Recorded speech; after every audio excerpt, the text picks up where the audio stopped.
And welcome to the SmackDown review. I'm Adam Wilbourn from WhatCulture, joined by WhatCulture to review everything happened on this week's episode of Friday Night SmackDown. But before we get into it, if you're a fan of this sort of thing, make sure you subscribe to WhatCulture Wrestling on Apple Podcasts, Spotify, Amazon Music, and YouTube. We do daily wrestling podcasts where we not only review SmackDown, but also the show formerly known as NXT 2.0. AEW Dynamite, AEW Collision, pay-per-views, premium live events. We have interviews, roundtable discussions, and a round of the week complete with a very good quiz, of course, on WrestleCulture. As said, though, joined by Michael Hamflett to review this weekend's episode of Friday Night SmackDown.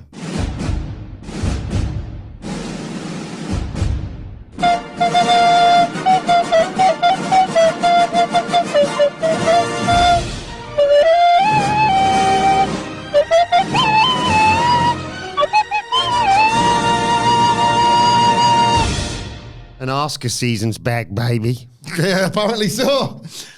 I had the best experience of watching SmackDown this side of the biggest and best SmackDown watch-along in all of Las Vegas. The perfect way to start your WrestleMania weekend at the HyperX Arena. WhatCulture.com/tickets. The climax of our world tour. And depending on when you watch this, there might be some more announcements. Keep it tuned to Simon Miller's ups and downs over the next day or so. Oh, yeah, I'm not sure what we're allowed to mention, so I'm not going to say anything. Nothing just yet, but WrestleMania weekend's only going to get more exciting. But in the meantime, get excited. Get hyped for the HyperX for WhatCulture.com's first ever live watch-along. I think so. That we've ever done. All the nonsense of our YouTube channel beforehand, then a SmackDown watch-along, then Simon Miller doing ups and downs on that SmackDown, there's a couple of jokers, and everybody else who wants to get involved doing a WrestleMania preview podcast, and then drink until late. Or like, I don't know, 11 or something when they force us to leave the venue. But ultimately, like, we'll still be kicking around. It's a Luxor, because anything is possible in the pyramid. I love that phrase. I love it too. It makes me so excited. And it wasn't just an excuse to throw in a plug early, because I actually enjoyed this SmackDown. And I've missed... I did as well, you know. I've missed saying that. You did too. I've missed... I am enthusiastic about these podcasts, our previews and reviews. I like covering SmackDown. I haven't liked SmackDown much lately. But Friday's show, I don't know. It put me in a good mood for WrestleMania. It put me in like a great mood for some of the additions to the card.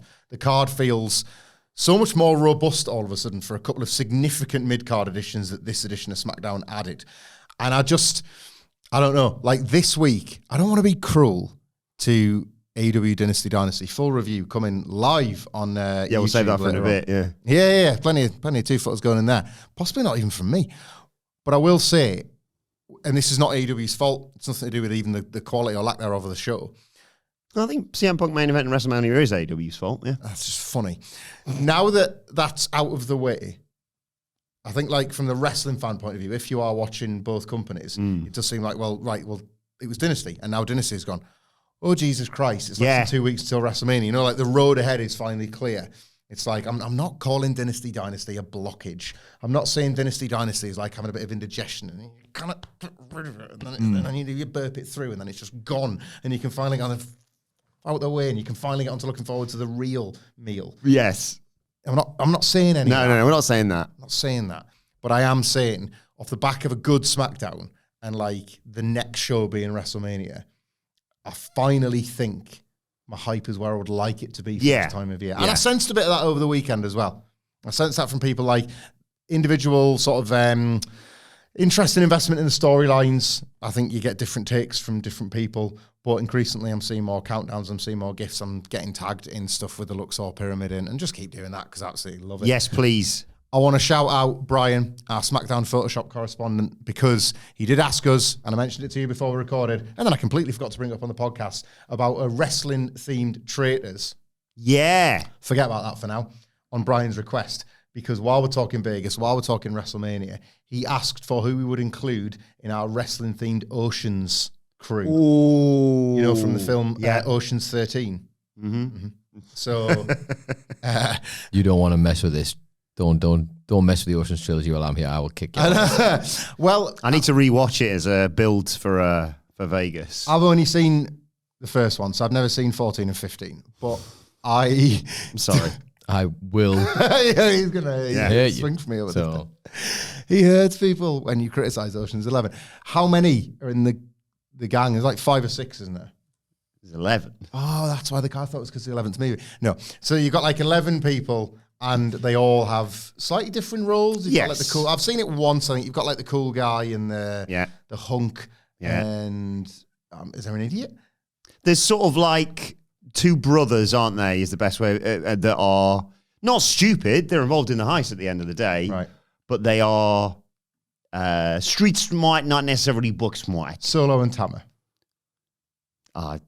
Straight out Once again, this show, by the way, just to quickly go off on a tangent, actually. Yeah. Watching this show, and my watching of it was Saturday afternoon, Saturday evening sort of time, and I'd managed to avoid all the spoilers. First weekend proper with my son for a couple of weeks. Yes, of course. Dad duties came first. I had a very heavy duty dad weekend this weekend and next weekend coming up as well. I did park run as well. Yeah, well done on that one. My legs don't work. Like they used to before. Yes. But so I did all that, and it was my wife, actually, Anna Louise, who was just sat there going through her phone, and she was like, "Oh, wow, have you seen what happened on SmackDown?" And I'm such a loser. I was like, no, don't tell me any spoilers. I don't want any spoilers. I want to watch it all later when you go to bed and what have you. And it wasn't the CM Punk thing, which we're obviously going to talk about in great detail, that she told me about. She just went, no, it's nothing like spoilery. It just says here that Tiffany Stratton went off script against Charlotte. Where's my computer? Get it right now. I need to watch this. And you need it right. And by the way, preemptive. Oh my God. And it's funny that you tried to cut her off with kind of a nah, because that's effectively what Charlotte Flair did to Tiffany Stratton almost as well. But they're in the middle of the ring on SmackDown. So the first person I thought of genuinely for our heist is we need the guy who can like backflip off the door once you've placed the chargers and hide and. I believe they call that the Grease Man. Grease Man, thank you. Not because he's from Greece, because he's slippery and I can get in places where other people can't. I'm obviously going to bat with my NXT lot. I'm going to be throwing names at you from this. Yep. From them. You're kind of a like indie wrestling fan, really, and you know some of the names that we haven't. You're kind of like the only show that's not dropped the ball. You're a tastemaker, aren't you? You name the names before they become the big stars. Exactly. Yeah. So we haven't. Ricky Saints, ever heard of him? He's not, he might be in the gang as the looks, but I'm putting Javon Evans in. Javon Evans in, Solo and Tama. Seth Rollins, because the heist of the century. Good. Is that anything? Yeah. I don't know who he'd fit, but Nicholas as a lover of Ocean's, as the sex with Ocean's 11 and the ex of Seth. I'm currently doing other work, so just shut up. Seth Rollins is in it. Yeah. He's the heist so guy. How many we got there? 4. To put it this way, think about it like this, instead of trying to come up with ideas, you've got Clooney and Brad Pitt are your 2 main guys. Right. Punk and Roman? Clooney's Ocean. Punk and Roman, Then you've got a third guy who's essentially Seth, that's Matt Damon. Yes. Right? Who wants to be one of the top 2, but nice. But the whole running gag throughout the full trilogy is he doesn't quite get there. They never really treat him like the same. He's little fella. So we've got those 3. Okay. Solo and Tama. They're brothers. Javon Evans. Grease Man. So we've got 5 more. We need some older guys. Yeah, we know. There's 2 older guys. There's one who's got loads of money and is like, he would technically own, he's called Roman. Is he called Roman? Yeah, is he the one who sort of finances the whole operation? He's not called Roman, is he? What the hell is he called? Moneyed old gate with the Rock. It's Did he Elliot get Gould, mugged off basically. by Andy Garcia's character trying to buy a casino, correct? No, that's in the 3rd one, and that's Al Pacino who plays the other Yes, the I've other guy. confused the 2 people there. A moneyed old geezer. Oh, he's just like, he got lots of power. Yeah. He's like That's got to be the Rock then, right? connected with power. Actually, yeah, that's a great Yeah, the one. Rock. The Rock. Okay, so Then you've got, what was his name? I wanted to say Ludwig Borger then. It's definitely not his name. Because he's the one who, I'm fine. And then he, spoilers, if you've not seen Ocean's 11, dies. Ruben, sorry, he's called. Ruben, that's it. Ruben, not Roman. There's another character. And he has his briefcase, doesn't he? That's the whole point of them sneaking in. The other old guy this is.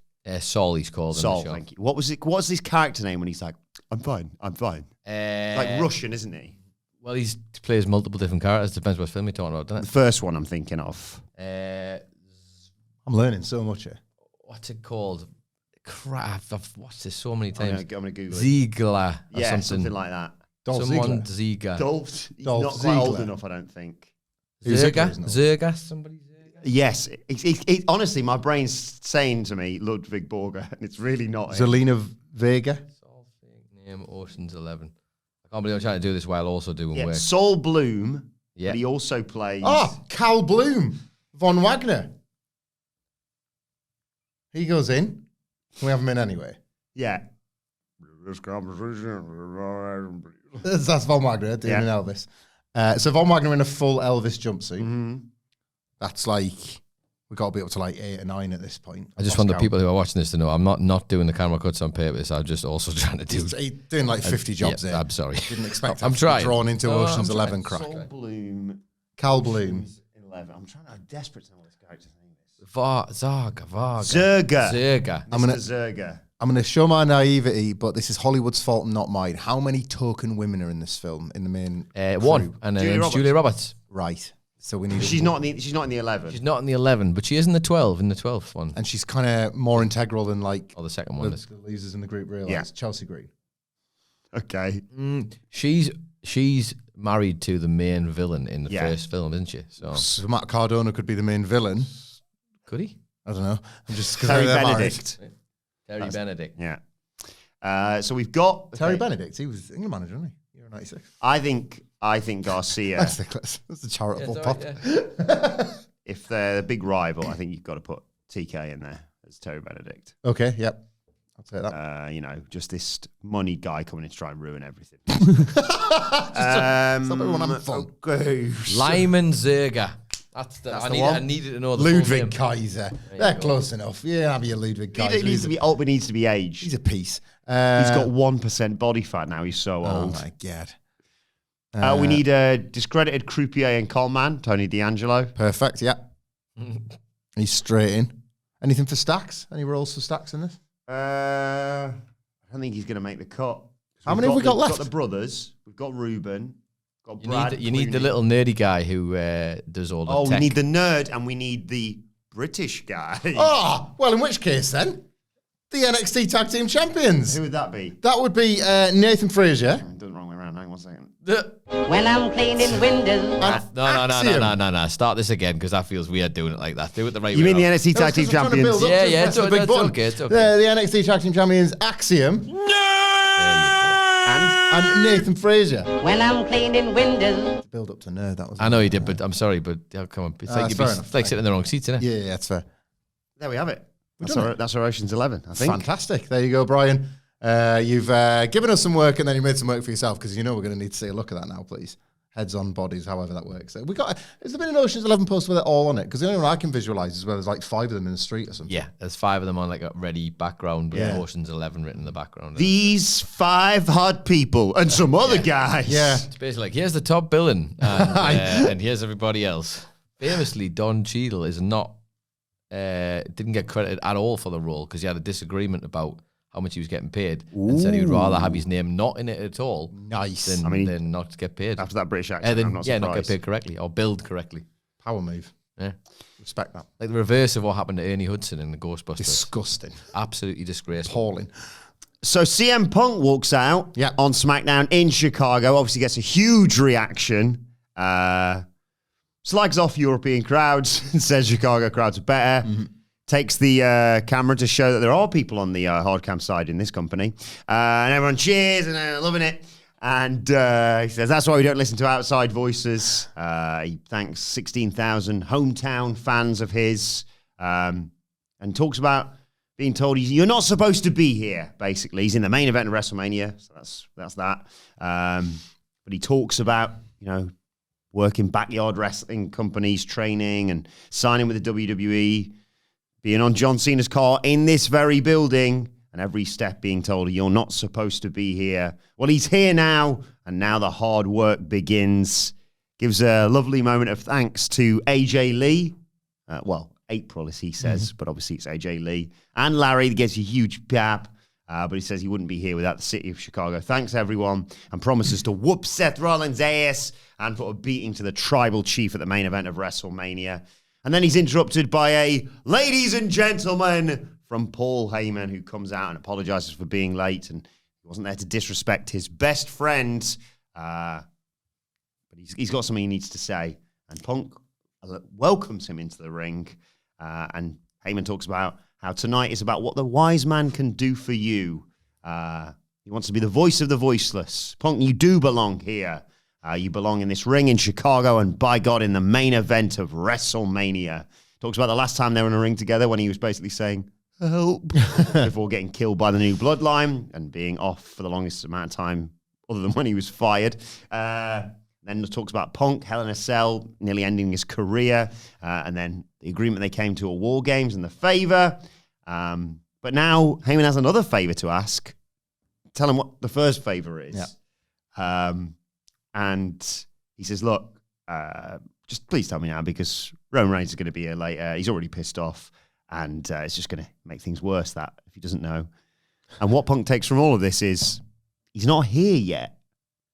And the crowd are like, ooh. And he says, you know what?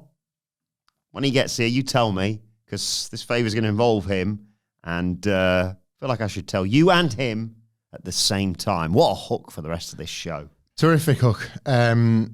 I didn't expect, I don't know about you, did you expect the reveal of the favour here? When we were previewing it, I was hoping for it, but I would have same. fully expected it to be a go-home thing, or them to actually reveal it on the night at WrestleMania. So that was immediately a cool, not just a hook, like the sort of feeling that if you thought that Punk doing the walkout in Chicago and getting this moment was like the event of this SmackDown, it wasn't. It was going to be the main event segment. So I did really like that. Better in delivery than content, if I'm honest. This is absolutely 1,000,000% the segment I would have booked in every end-to-end, right? Yeah. You deliver a really impassioned speech from CM Punk that is exactly what this crowd wants to hear. It's just a two-way love fest ultimately between like CM Punk and Chicago. It kind of never misses. I have grown, not tired of it, that wouldn't be fair, because his delivery is so incredible. And just watching him work a crowd remains one of the most intoxicating experiences as a wrestling fan, or at least like as a CM Punk fan. I don't know. The camera thing felt not planned, didn't Yeah, it? The way the bloke was like, I'm all hooked in, mate. I don't know what to do. Just doing stuff, and like it might not be for everybody. I know that's the punker, but the one element of this where I was a bit like, is the one thing that I can't really criticize him for doing, because I felt like I'd heard 99% of this before in that remember the go home promo he cut ahead of All In 2022? It was probably only the second best promo he cut that week, if I'm being fair. He did all of it. However, what are we often most critical of with Punk? When he references an AEW thing and nobody in the crowd knows about it. So if we're sort of being fair, when he does it and it gets crickets, you can reasonably assume that a lot of people don't know what he's talking about. So a lot of people won't have heard this. Yes, As good point. mad as that seems in Chicago, like when he can pretty much do whatever he wants in any of the buildings in that city, mad as it seems, there will be people there that maybe will just be like, oh, cool, I'm learning for the first time about like how much he loves this and how much this means to him and when he was born in the hospital and all this sort of stuff. So why not? Yeah. This is the night to do it. You could read an old promo back to me and I'd still love it the way he delivers it. And especially in that building with this amount of ceremony because of the WrestleMania main event, these kind of talking points. So I can wave it away, even if some of it was a bit like, yeah, we've been here before. The Heyman stuff, the Raw preview, which is out now, you'll find myself and Sidgwick disagreeing amicably and respectfully about the Paul Heyman element of all this story. I liked it. And I loved it more in the main event, but I liked it here because what they did here was remind you that while CM Punk is always happy to have Paul Heyman as his friend and as his counsel, and we're going to delve deeper into that in the main event segment.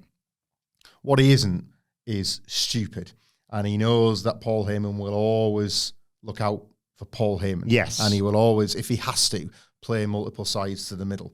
And Heyman now being on the back foot and then trying to kind of work Punk into kind of meeting him halfway, and Punk like, nah, stakes too high now, mate.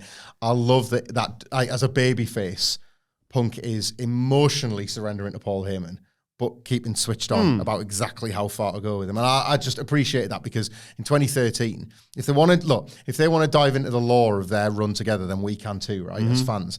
What happened in 2013? Heyman referenced it. Like, he turned on him. They had a massive fouad over the summer. You know, Ryback still don't get discussed much in it, because why would they? But ultimately, that's what happened. Heyman lined up a bunch of guys to try and stop CM Punk. So Punk, even in canon, knows that Heyman might not necessarily be to be trusted, but now we're starting to see Punk use that friendship to his ultimate gain, and he's smarter now, and I like that. There's a lovely reference to it in the main event, which we will get to. Yeah. But we have to talk next about the debut of Rey Fenix, because they cut to the ring after, I think, a break here or whatever. They cut back to the ring.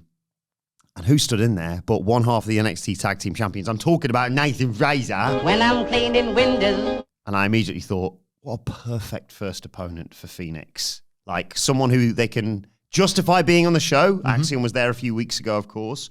Someone who can eat a loss and whatever. Yeah. And someone who's perfectly placed to showcase what Rey Fenix can do. This wasn't, a 2-minute, right, here's Rey Fenix's biggest moves, 1, 2, 3. Yeah. It was a really fun, competitive match. Fenix's entrance looks insane. Brilliant again. Yep. And him and Frazer immediately, dueling flips and what have you. A nice standoff early on.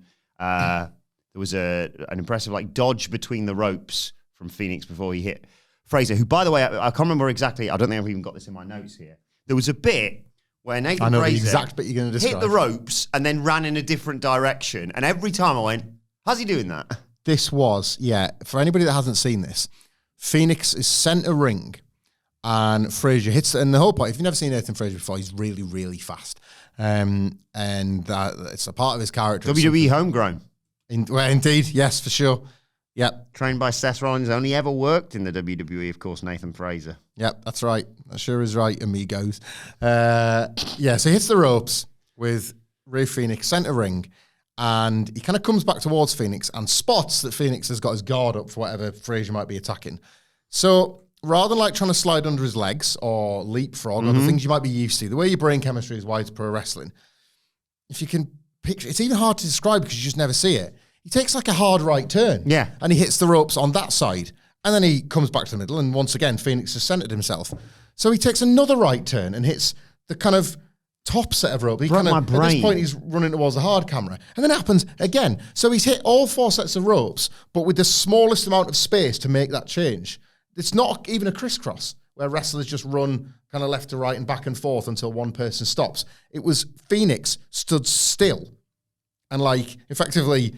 Nathan Frazer drawing corners with the ring. It was remarkable. It was a bit like Muss trying to get past Hammer in Powerball on Gladiators, is the best way of putting it. Just trying different angles. Yes, there's always a little gap to get around, and then Hammer being like, I'm taking my revenge on you, and just... Stop talking, mate. Keith Lee, Adam Cole trucking him into row 5 in the Sheffield Arena. The version of this was Nathan Frazer going for a dive between the ropes and nearly dying because he clipped it. Yeah. And Louise was like, oh my God, is he all right as we watched that? This was a little bit top dollar Jey Uso going, not that they were going fast as such, but just mistiming the jump. And his legs just caught it, didn't it? And stopped him midair. Frazer was going at such a pace that, when they did clip it, it was just so jarring watching him going from 100 miles an hour to 0 and then having to use what built up momentum he had to somehow get through the rope. And he was angry after the fact. You could tell he was slapping the floor and that. But they worked so well afterwards, it was immediately forgotten. Phoenix hits a big dive onto him after that, takes to a break. When we come back, the two of them are fighting on the top rope, but Frazer hits a springboard superplex and a final cut neck breaker for a nice 2 count. He got a few pinfall attempts on Phoenix in this debut. Frazer tried for the Phoenix splash. Seth Rollins didn't get it.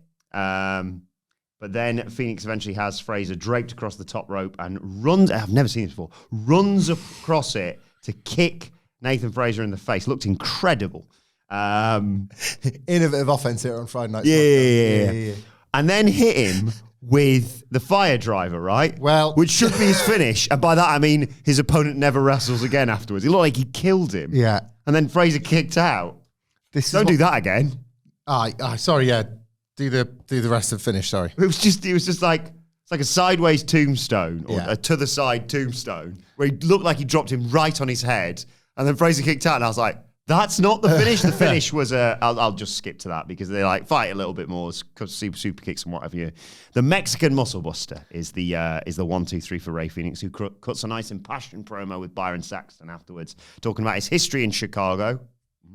He did All In, of course. So let's not forget. But said tonight was the rebirth of Rey Fenix. He's reborn with rage and animo, and said, "I am WWE's very happy about finally me being able to say that." You must have been confused about rebirth and reborn, right? He actually wrestled for a company. You're into your sort of smaller kind of underground feds like NXT, aren't you? Yeah. He wrestled for one of them called All Elite Wrestling. Oh, yeah. Ever heard of it?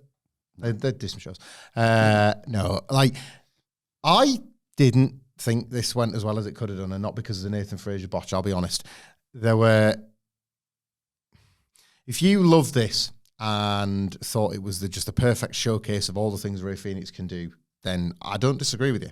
There was a bunch of moves, like loads of them. And if you've never seen Rey Fenix before, you'd have been blown away. Which, again, to go back to the Punk thing, they have to treat this as if nobody's ever seen it. Yes, ever, right? There's a weird, it's cool about the era we're now in where people are jumping back and forth. It's like, right, how much is that fan base going to know? And what do we want to incorporate and use from the stuff they might have already seen? And to your point about the fire driver, this is one of them strange cases where WWE have tried, it's a bit too dangerous that. How can we make it more dangerous?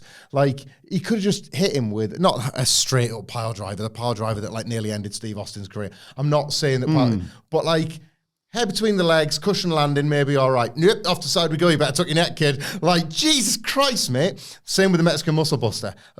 Nanoseconds. The execution looked incredible. Terrifying, but brilliant. However, because of, and you said this at the start of the match, because of how much Frazer got, great night for Nathan Frazer, cool. Was this not a little bit of trying to get too much out of the segment? Was this Maybe. not a little bit too ambitious? Like, I don't know if this was the night where, whilst you were trying to establish Rey Fenix as this, like, next-gen Rey Mysterio, it's all they've ever hunted, is a next-gen Rey Mysterio. That's all every Luchador's introduction ultimately is. He thought Dragon Lee was good. Well, Rey Fenix is here now to eat his lunch and be the next best thing, whatever.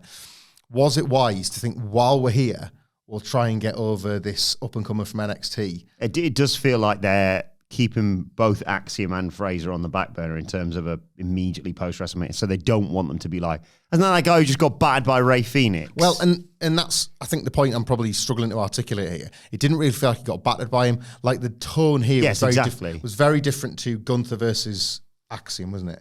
Axiom was really game, was really gutsy, but Gunther is the man, and Gunther's the world champion and destroyed him as such. I don't know if you want to put Nathan Frazer in that position against Rey. You want Rey Fenix to beat and dominate a guy, but I think that comes with the Umberto match, by the way. I do. I completely agree. And I kind of wonder why we didn't just try that one. Why we didn't have them like... I think because they've plotted out, all reports seem to suggest that Andrade is from the cancelled match has been moved. Yeah. Is maybe the first pay-per-view match, for example. Maybe. PLE, whatever. Phoenix was really good, by the way. Yeah. Like, didn't look like he'd lost a step. Didn't look like he had too many problems with the ropes. Yeah. Which is often a big thing with WWE rings. He did as part of his entrance. He just jump up here. No problem. Entrance and the presentation was fantastic again. Imagine if you've never seen him before, because obviously we've watched him and Penta, God knows how many times now. Imagine if you've never seen them before, and they do this, and they do the Penta thing. I'm really excited to talk to my mate Sparky, because he's got a 4 or 5-year-old who loves Penta from the way he'd never seen him before, obviously. My kids love Penta as well, yeah. I said, you need to watch out when Rey Fenix arrives. He's going to send you jaw another 10 feet into the floor or whatever. Imagine you've never seen it before, and then they do this, and you're like, bloody hell, these two are class. And then they go, by the way, they're a tag team. You're like, what? It's the stuff out your wrestling figure dreams. Yeah. You would put, if they'd never done it, you would put them together as a kid. So yeah, at some point when these two come together. But yeah, like, something didn't feel quite right, and I think it was the matchmaking. I think I would have gone down a different route. I don't know exactly who. I quite liked it as a bit of a change of pace for a debut, not just squashing someone. I get it, I do. I wouldn't fight anybody really that loved this. It just, something like tonally, something felt off, like, and I don't know if I wanted something, maybe a little bit of it is rooted in wanting a little bit of a different start to life for Nathan Frazer as well. Yeah, maybe that was it. But again, presentation of Fenix, I have absolutely no worries about how this guy's going to be received in the sort of the weeks and months to come. So on the most important of terms, this is a success. And Umberto, immediately afterwards was like, I can beat him. Yeah. And Santos said, I'll go and speak to the SmackDown GM. Can't remember what his name is, but I'll go and sort it out. Then we get a promo from an eye patch wearing Drew McIntyre. We see the bit that put the glass in his eye. Patch. Says that nobody cared about Damian Priest unless he was feasting on Drew's scraps. And he talks about how Priest lurked in the shadows last week to ambush him. Whenever Drew McIntyre prays, bad things happen. Nice. They're building this match really well. It went from something I was a couple of weeks ago, I was a bit like, I'll probably go for a piss when this is on, to be perfectly honest. So, I like both guys, but so I was like, they're cooking with this. No pisses at WrestleMania then? Yeah, I piss myself. It just piss yourself. Piss myself. Piss myself in the stands. Allegiant, something pants. We Pants Stadium. There we go. Thank God we got that one out of the way early. I like this way more than I should. This might be the number one recipient of my WrestleMania season generosity. Yeah. Because I have really, this whole thing feels like it's just found its voice in the last couple of weeks. And like you, out of nowhere, I'm kind of really invested all of a sudden. Yeah, kick the crap out of each other. I don't mind this. And next week, what is it like? It's another WrestleMania season face to face or something where they're not going to be allowed to hit each other, and it'd be fine. We see Byron Saxton talking with Braun in the back, who's got the last man standing match. He said he's had enough of Jacob Fatu being in his business. He's going to buzzsaw him and then win the US title, complete his Grand Slam. I'm still fighting for this guy, by the way. He says I'm going to beat him, and you just hear this and he walks solo Sikoa. Last man standing, you finished? He slags him off, basically, and LA Knight comes in and says, look, don't waste your energy on Solo. Keep your eyes on the prize. Solo says, you got a lot of balls, talking to me like that. And Knight says, you're goddamn right, they're gargantuan. There's a lot of talk about balls here. Yeah. And Tama is like, yeah. You better be worried about what I'm going to do to you. And LA Knight says, I'm a little bit worried about you, to be honest, mate. He says you're going to be making noises like, yeah, because I'm going to kick your ass. And he does the walk and talk promo to the ring. Wilbs, I'm really sorry. The camera and the audio just went off there. Could you just do it again in case people missed it? Tama does the thing, and LA Knight says, I'm a little bit worried about you, actually. And he says, you're going to be making noises out there like, yeah. And they get the match, don't we? One for the awards folder. I like this dumbass SmackDown mid-card. You mentioned Solo and still fighting for the title. I'm right there with you. You know, when the people are walking at the building shots, at the very start, you got Solo insisting on being in the middle. All eyes on Jacob Fatu. He's got he's got a hoodie up, he's got a mask on. It's cold outside, and he's just gradually disrobing his face. And with every reveal, it starts with the eyes, and it's they just get scarier, more intimidating, and more jacked up. Solo trying to no-sell it, and everyone's looking about my velvet jacket. Yeah, that was what it was. He was just strutting like he was in Saturday Night Fever. Well, he's just got a killer on one side, the real deal in Jacob Fatu, and he's like, I'm looking good. I was like, you're all right, you. That's the cat. Ever since that you were like, I bought a ticket. Yeah, so you're doing really well. There it is. There it is. I said loser. That was the role all along. The Jimmy Uso into WrestleMania 40, isn't it? Just you're not scary or intimidating or a badass. That's all kind of fallen by the wayside. You're just a stupid twat, and be that dork. Yeah, dork who somehow just by the thinnest of threads still holds the key to the killer. Who's going to be in the corner of someone as they fight for the US title at WrestleMania? And you got my WrestleMania moment. No, we're watching the match. I don't care. What's Solo doing? That's my question. And then Jacob's going to kill him. I think he's one way or another. It doesn't matter if he wins the title or not, to be honest. Getting full, he's getting a full white suit made for WrestleMania with the white Solo Sikoa gear underneath. Just in case it's needed. Yeah. Tear away. So we got LA Knight versus Tama Tonga. It was a fun little match. We all knew what was happening. Obviously, he's the US champion going into WrestleMania, but Tama put some good stuff together. I did like the bit where he's like, I can do it. LA Knight. He didn't say that. It's a swear word, but I'm not going to say that. I'm going to make extra work for myself. Misses the elbow, obviously. At one point, Solo had helped earlier on in the distraction to allow Tama to take over. But then towards the end, he's setting up for the BFT. Solo jumps up on the apron, tries for some old spike, which used to be the kill shot. Yeah. Misses, gets knocked off the apron, and then he's like, I'm a bloody jaw, watches his mate lose to the BFT. I really love the idea of Solo Sikoa missing with that all the time and spiking himself. That's funny. Like, what's his name? Fury, Tyson Fury, when he punched himself in the face once. Boosh. A big uppercut. Who hit me? He punched himself in the face? Yeah, I'll show you a gif. In the middle of a boxing match? Yeah, he tried to uppercut someone and punched himself in the face. He spoke a bit like, maybe he still does, Hammer from Guy. I get you, Braun. Yeah. Weird fella. This is fine. LA Knight match, wasn't it? Like, I keep seeing the clip, which I don't think I'd seen the first time around, of just Jacob Fatu about a year ago. It's been a massive mark for LA Knight. I think it was from maybe like a 2023, 2024 show. Before he debuted, obviously. That's great how that's all working out, isn't it? Like that. Nothing, less than zero to say about the match. Paul Heyman's getting interviewed and he says, look, whatever the favour I owe you, CM Punk, the answer's yes, just tell me. And you see the car slowly pulling up behind him as he's doing this. You're like, don't say that, Roman's going to hear you. But it's not Roman. It's a different member of the Shield. Seth Rollins, who's just in such a good mood. A week's a long time in wrestling. Yeah. And he's cheered up and he wants to be there for whatever the favour is. Was there any music playing in his car or anything like that? Did you just turn up? No, I'll save the... I mean, he feels like he's a mark for himself, so, just... Yeah, that's what you could do. Hey, you absolute coward. Later. And then there's the tease for Aleister Black. Oh, it could be anyone, but it's Aleister Black, right? It's Aleister Black, yeah. Okay. I'll skip past all that because I want to get to what came next, because close personal friend of mine and unfortunate host for the face-off between Tiffany Stratton and Charlotte Flair, Wade Barrett, was stood in the ring. And this is incredible. This is, I think, now one of my most anticipated matches at WrestleMania, if it wasn't already. Chicago hates Charlotte Flair. Yep. But she says, power, so that's what I wanted, if anything. And Wade asks her why she chose Tiffany Stratton as her WrestleMania opponent, and Flair maintained what she's been saying. Tiffany's desperate, and I'm doing this to show the smartest fans in the world that there's no comparison between the two of us.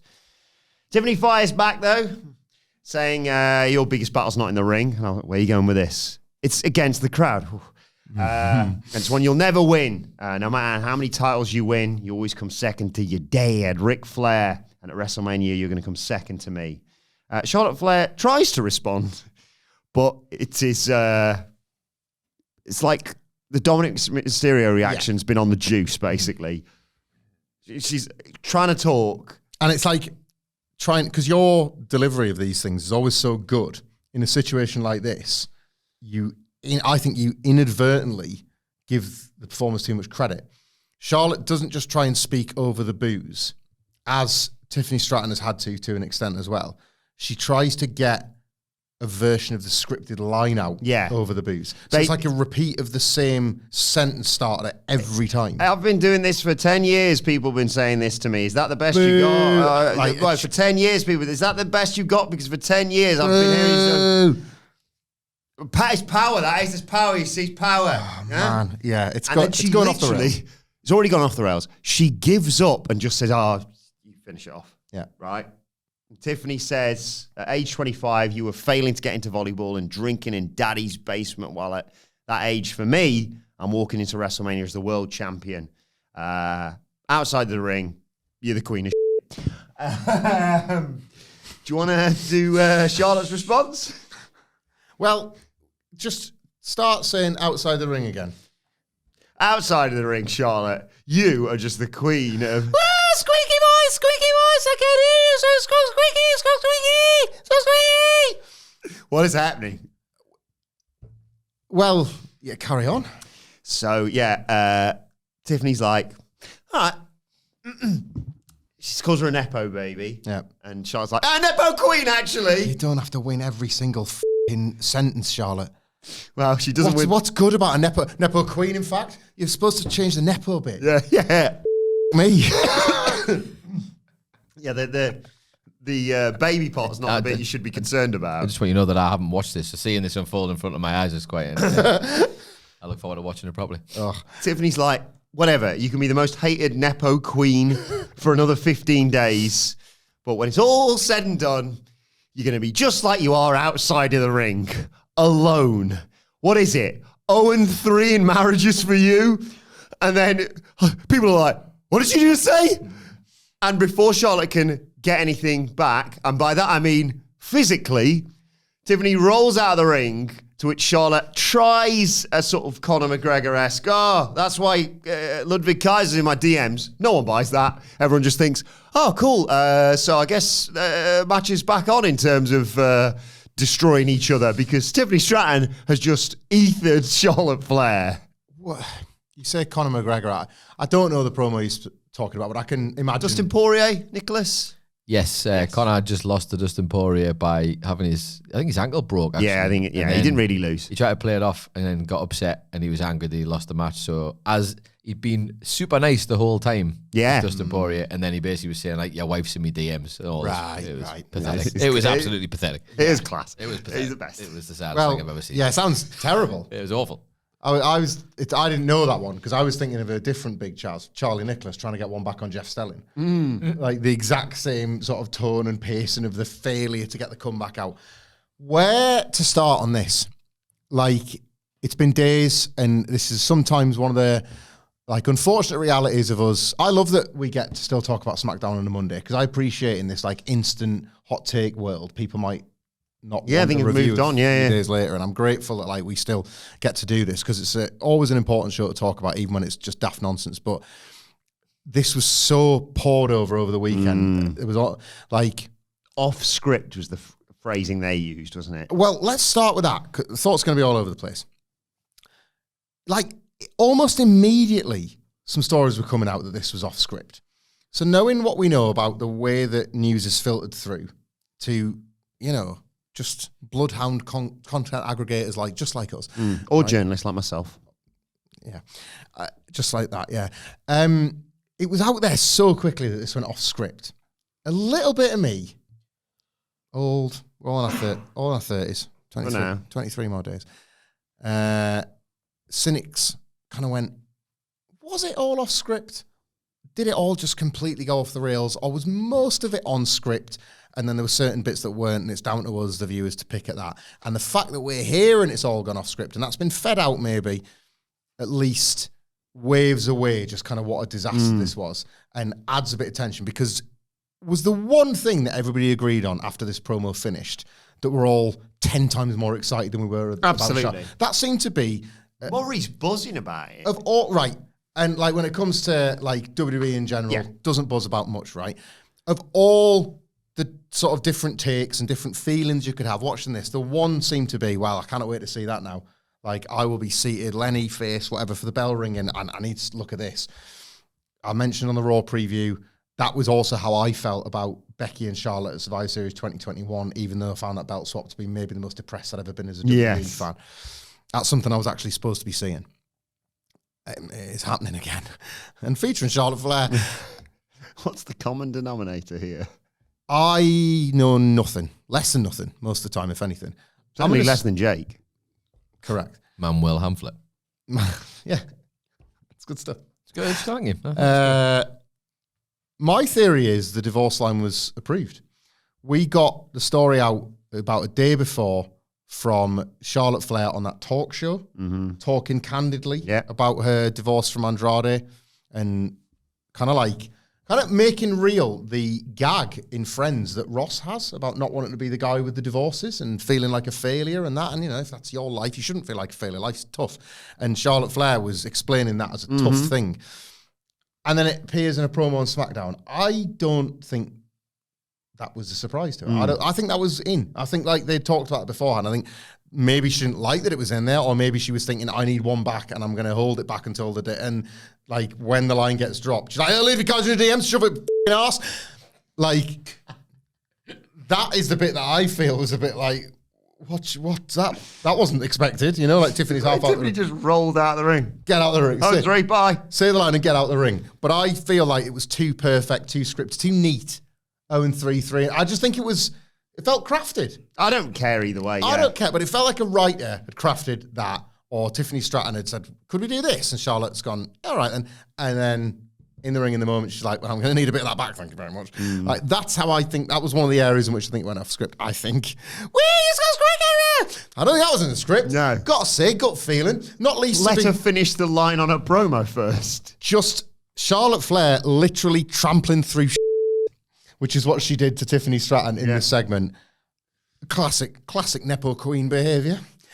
So I fully believe that elements of this were just completely out there, tear up the script. Yeah. They're just talking at this point. I don't believe the divorce line was. I could be proven wrong. One day maybe a writer or the wrestlers themselves will reveal what was due to be said and what wasn't. We later found out pretty much the full details of how the Becky and Charlotte belt swap was supposed to go. Mm-hmm. Becky's book kind of and watching it told us how it probably should have gone, but Becky's book revealed it and stuff.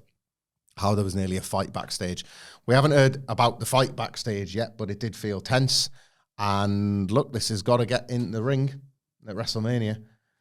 I just want to know what was going through Wade's head during all this. Didn't he say something like, it wasn't David Letterman, but there was a particular like chat. It was, he said, I wanted to be David Frost and I ended up as Jerry Springer. Yeah, great line. Good line. This has got to get in the ring.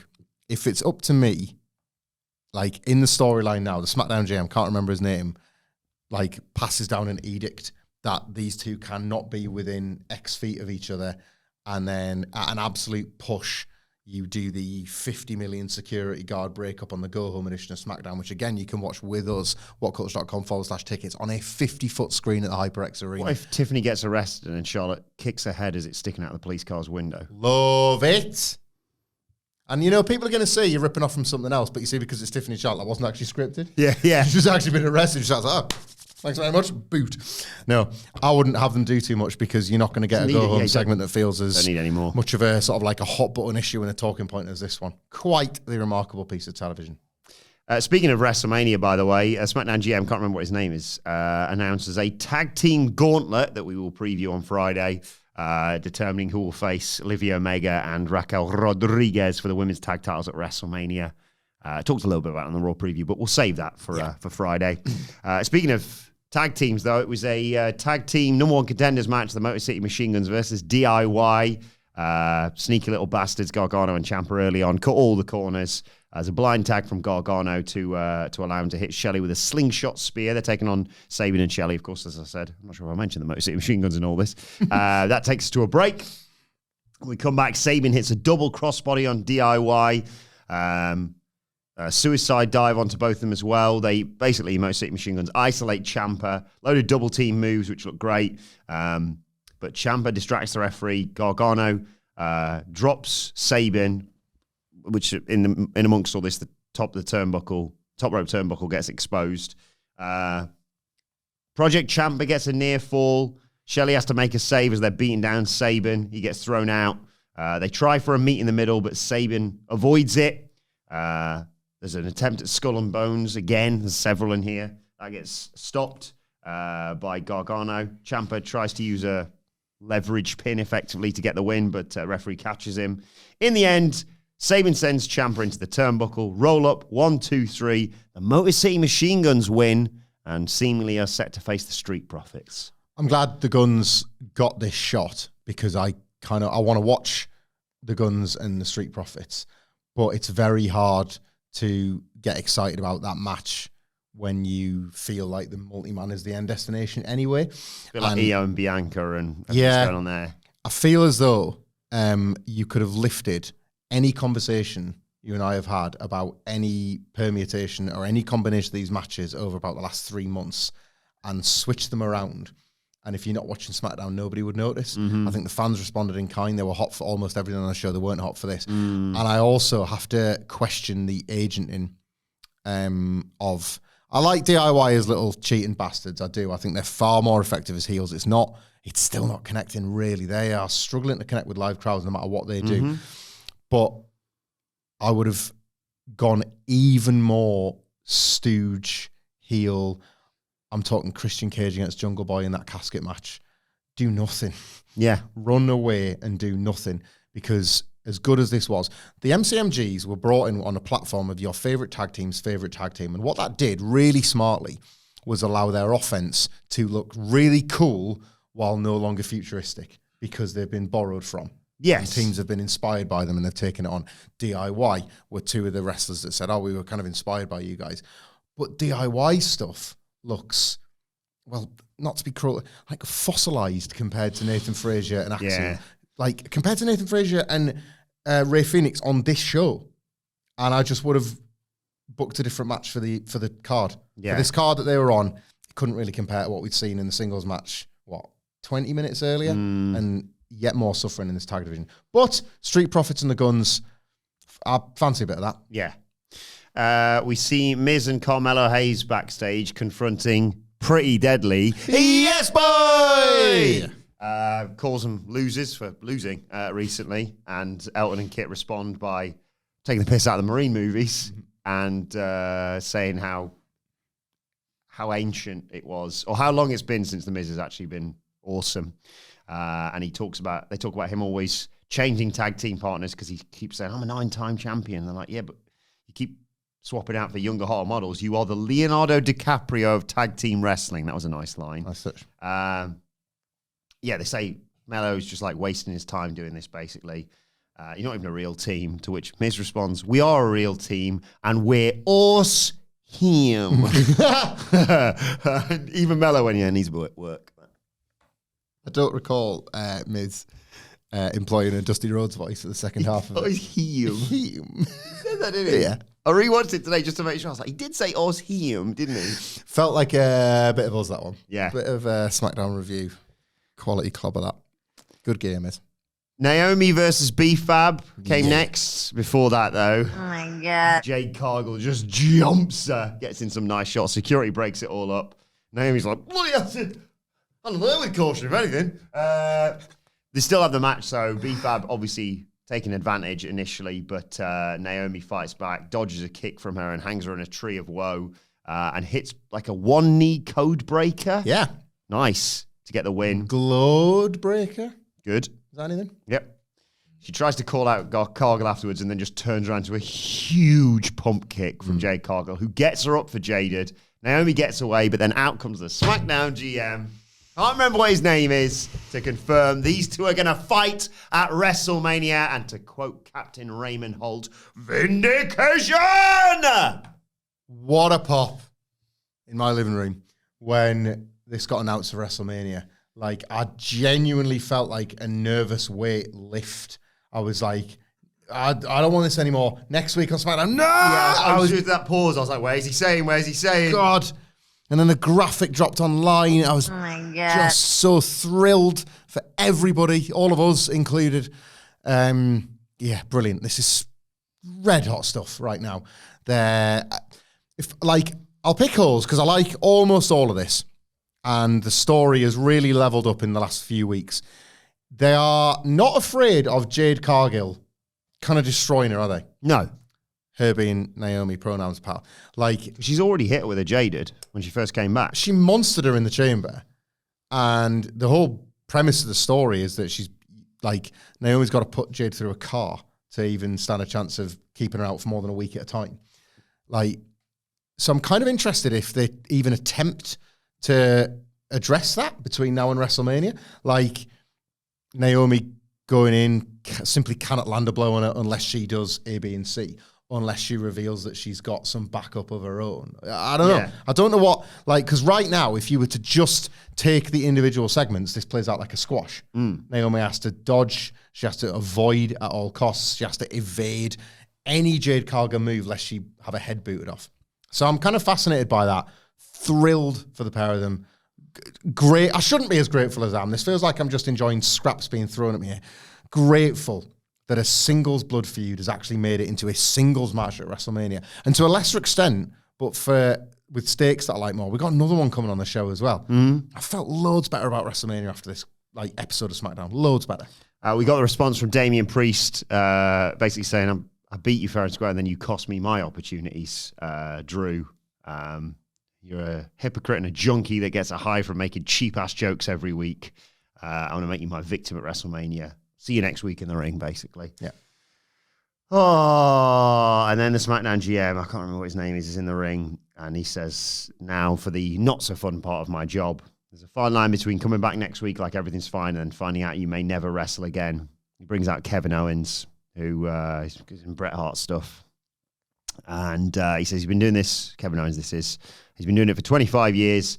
And for all that time, I've given everything each time I get into a ring. I've lived incredible moments because of all that, taking care of my family, but there's a price to pay. Everyone knows the toll it takes on your body, and now it's my turn to pay for that. He's been dealing with a neck injury for the last 4 months, and now he's got to leave and get neck surgery. He can't wrestle. Randy Orton at WrestleMania. It sucks, but he's thankful to WWE for letting him say this. Not sure when he'll be back. Over the last few years, he's learned not to take anything for granted. So for now, thank you, and he's sorry. And Orton comes out, and there's a nice moment between the two of them. And Owens heads back up the ramp. Some twat shouts something at him, and he just squares up to him. I've read about this online. I thought, really? In that moment? But we're not going to talk about that. Instead, we'll talk about this and the immediate aftermath of this, because SmackDown GM tells Randy, I'm sorry to do this, but that obviously means you're off WrestleMania. And Randy Orton RKO's him. I don't think it's the match, but I don't mind people's excitement over it because this is a lovely callback. Do you remember that? Mm-hmm. Remember the last time Orton RKO'd him? It was paying it was a fine, wasn't it? He was fined $50,000. That was it. Orton gave him $100. So what are you doing? He said, well, one's for the first and one's for the next. And we've paid that off, which is really cute. It's a lovely touch.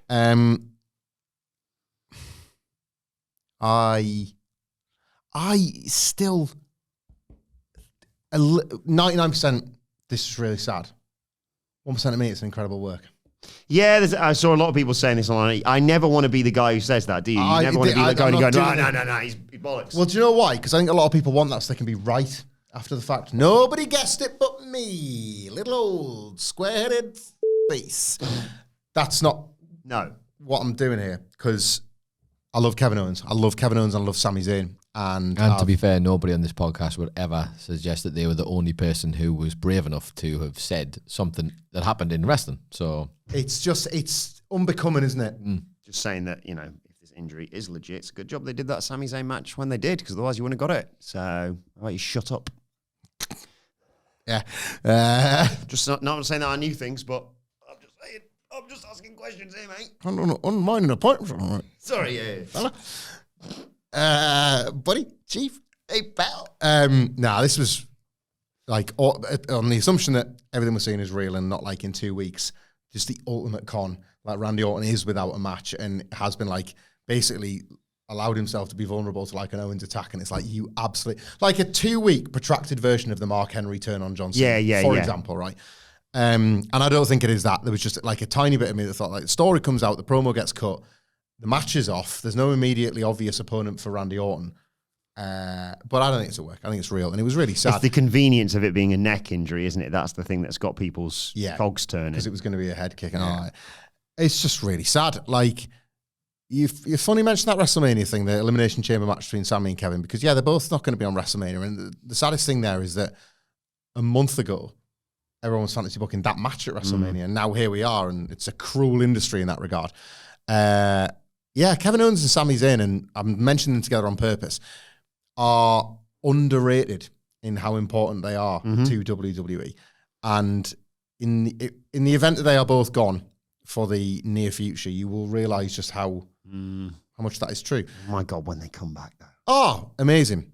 They are narrative glue like few I can ever remember in WWE history. And I say that because they've done it across 2 just incredibly different eras. They were somehow key fixtures and fittings in the Vince McMahon chaos era of WWE, and then identified as vital to the success of the Triple H creative era. The bloodline does not boom without Sami Zayn. No. It does not. It also does not boom without Kevin Owens as the one dissenting voice that refuses to die in the face of everybody else they've put down, and then how those two pieces interlock to get you to everything you got with all of that. And they're 10 years in to the most unlikely of testimonial stories, considering what they'd already done as Cena and Jericho in an industry that back when they were Cena and Jericho never would have looked twice at them doing anything in WWE, let alone everything they have done, you know?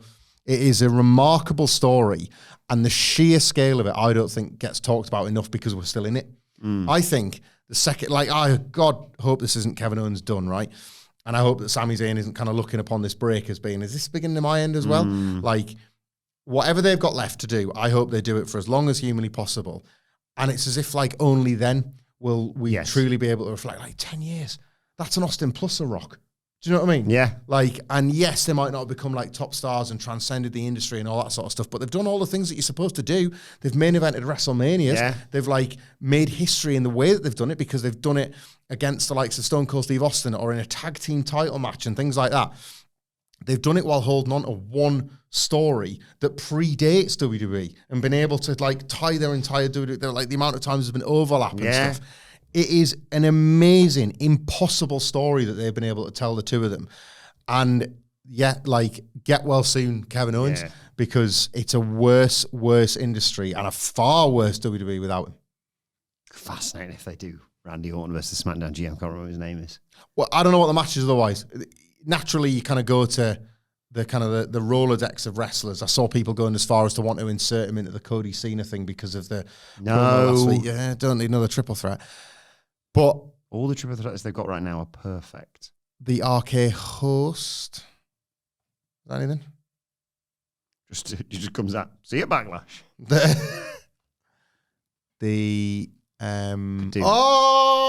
it.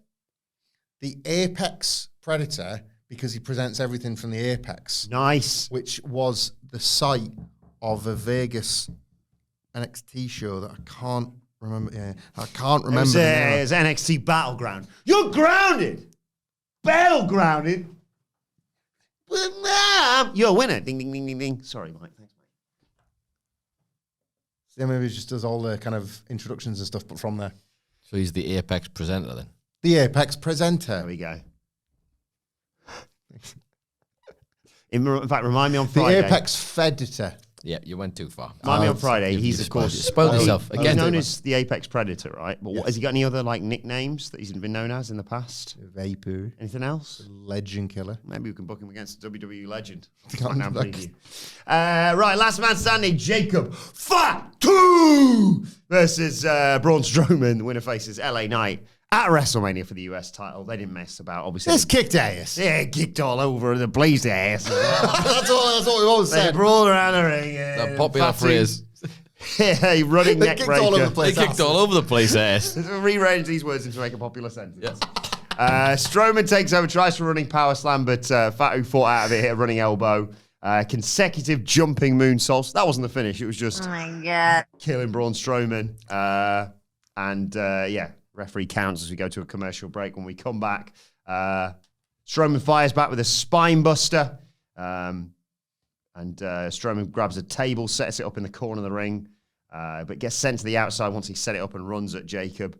Fatu sends him over the commentary table, sends Strowman to the ring post after that, tries to do a charge into the barricade, but gets met with a big chair to the face. He always is so good at that, Braun, chucking chairs at people, whether they be steel chairs or just the commentary nice lazy. I want to see him throwing full sofas one day. Yeah.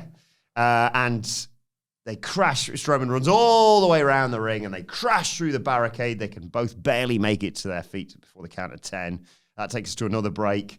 Then they're fighting when we come back in like the production area, the crowd. And Strowman lifts Fatu and hits a huge suplex onto some tables. They both, again, struggle to get up, but just do. Make it back to ringside. Strowman gets back in the ring, but turns around into a huge running hip attack through the table to give Jacob Fatu the win and punch his ticket for WrestleMania. Everything you've seen a bazillion times, yeah, wrestled with the energy of two people that feel like they've never had this match before. Like I'm watching Braun Strowman crash through a barricade. Do you know what I mean? Like we can't be 10 years into that as well, can we? We are, and yet like somehow they were making everything here feel like the first time. What a towering achievement this mini program has been. This Jacob Fatu Braun Strowman thing. They've used delaying tactics. They've used tag teams as fillers, stalling devices just to like. This was Saturday night's main event when they first were supposed to pay this off. Do you know what I mean? Yeah. Like. What a lovely, lovely bit of TV business to get Jacob Fatu ready for the match that we're about to have announced. And all the better for that, this WrestleMania card and Jacob Fatu is /R, because what I think we're going to get at WrestleMania finally feels like some sense that he's getting the upward mobility. And like if there was starting to be a glass ceiling lowering on Jacob Fatu, he's about to smash right through it. And then what's going to happen with him and Solo if he wins the belt? The story never ends. I love it. Almost time for the main event. They recap what happened with Cody and Cena, obviously, and next week, or this week, I should say, Cody's back. Gauntlet match, as we mentioned. Fenix versus Humberto, and Priest and McIntyre. We'll preview all of this on Friday, of course. Then Paul Heyman's still waiting for Roman Reigns. He turns up, but no messing about here. Straight to the ring. Walks down and forces Chicago to acknowledge him. Asks Heyman. They did a nice thing throughout this of, yes, my tribal chief. I'm not going to do it verbatim, but that'll be important for later. It was like you in Saltwell Park, a runner. Barely. Me, I mean, not this. Class this. He asks if CM Punk's in the building, if he's still asking for a favor, if he should share a secret with Chicago. And Reigns talks about the fact that Punk wouldn't be back in WWE if it wasn't for him. He certainly wouldn't be in the main event. Called the Chicago crowd good people, but not very smart. Punk's wrestled everywhere, but he wouldn't have a sniff of the WrestleMania main event if it wasn't for the tribal chief. But let's get on with this. Punk, let's hear what this favor is. And then, of course, we hear the music.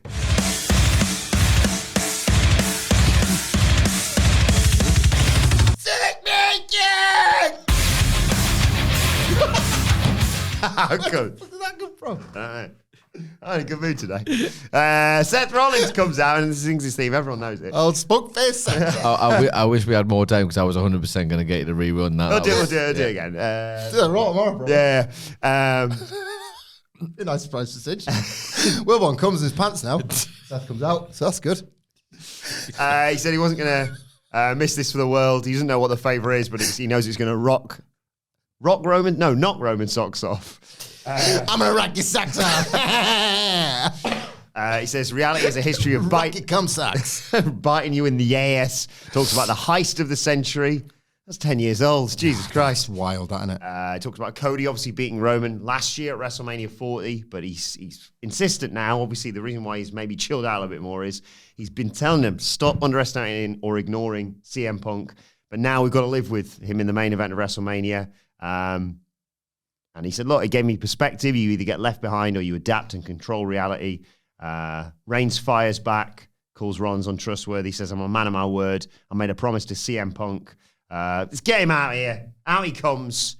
Huge pap yet again, obviously. He says this is about friendship, legacy, promises made and promises kept. And this is about loyalty. He talks about his history with Paul Heyman in Louisville, Kentucky, when people told Paul Heyman to fire Punk in developmental. Paul Heyman wouldn't do it.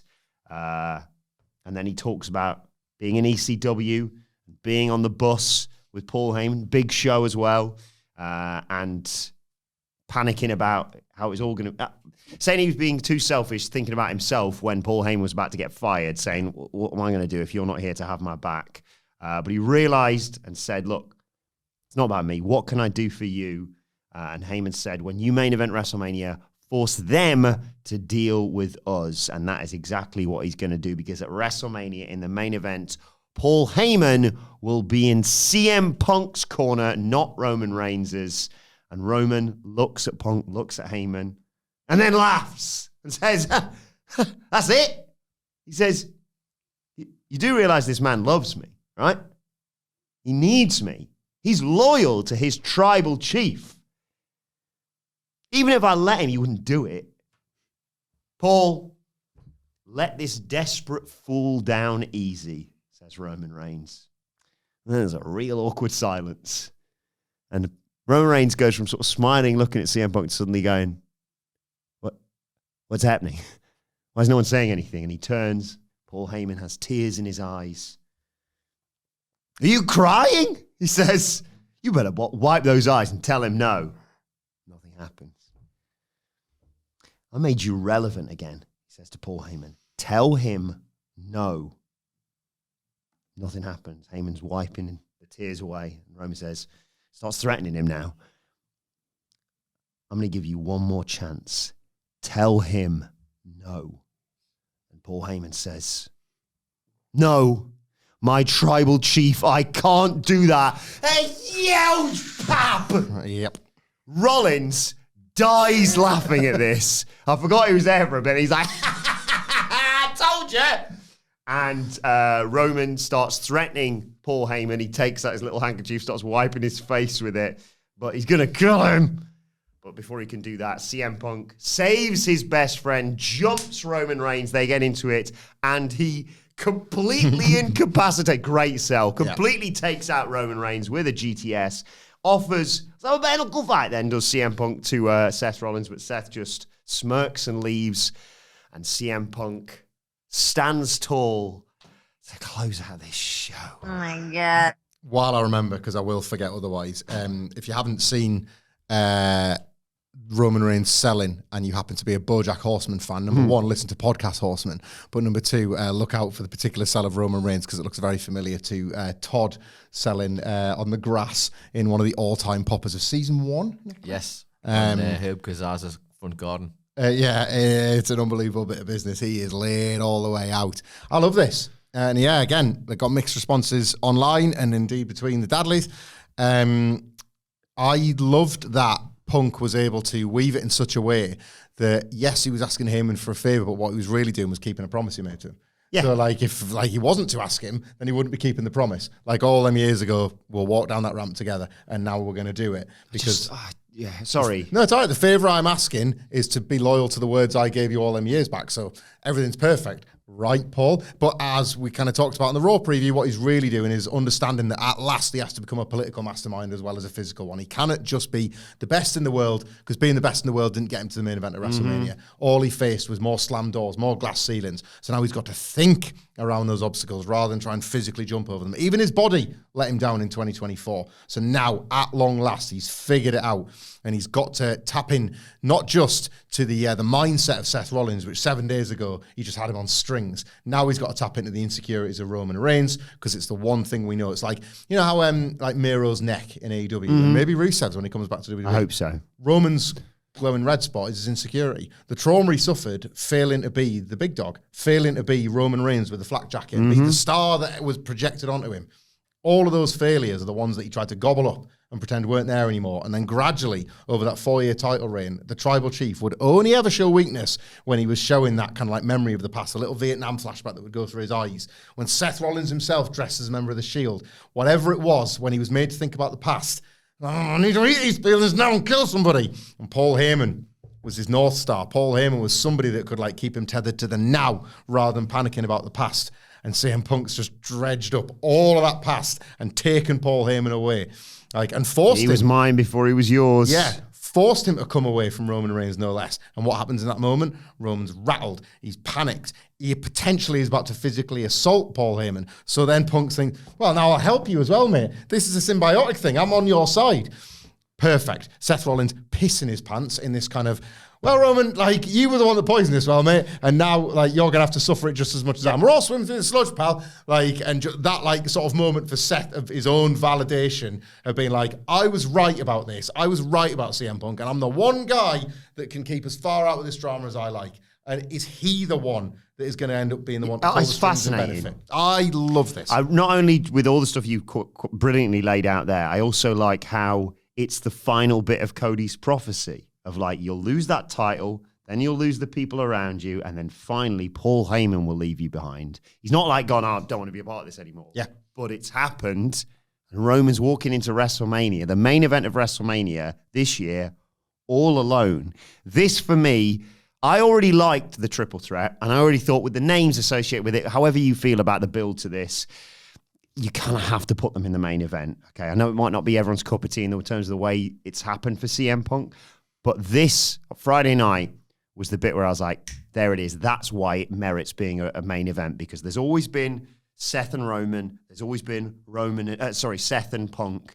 It's just the bit, and it was there. They pointed out immediately. They've done it throughout the year, basically. If you look back now, Heyman is the connective tissue, but now this just completes that triangle now, and I just love it. And like you say, the unpredictability of, is Heyman going to be... Heyman may not be involved in the finish whatsoever. Yep. It's three men, three of the best wrestlers that they've got, or three of the biggest stars they've got at the very least, fighting with nothing on the line and yet simultaneously kind of everything. Mm-hmm. So someone could just win. Or Heyman could decide, I've always been the guy who knows where his bread's buttered the best. Yeah. And this is my moment to pick between the three. I think it's sensational. It's ideal because anyone could win this, but each character, none of them can afford to lose it. Yeah. And like that, it hasn't got a belt. It hasn't got the stakes that you would traditionally attach to a Mania match, but wins and losses matter here. Like, the two people that lose this simply cannot live on with that loss. What happens to them when they lose this match? And there's going to be two of them. Like, and that, I think, will feel huge on the night, genuinely.